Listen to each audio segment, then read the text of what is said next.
सिद्धकाली मन्दिर आइपुगेका छौँ हामी दर्शन गर्नको लागि। मेरो छोरो छोरी अनि बुढीलाई लिएर सिद्धकाली, यो चाहिँ सत्यदेवीको दाहिने आँखा यहीँनिर चाहिँ पतन भएको ठाउँ हो।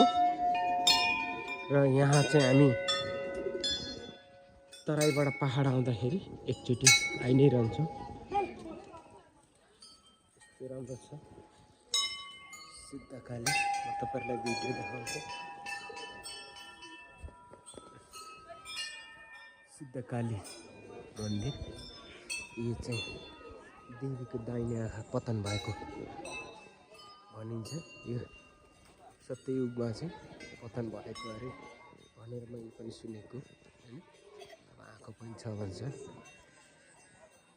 त नहोला तै पनि यस्तो छ।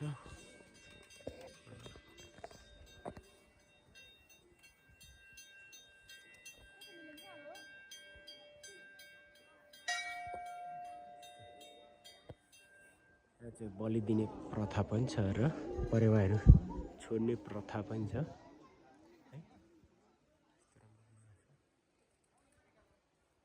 भक्तजनहरू आएर चाहिँ पूजा आराधना गर्दै हुन्छ।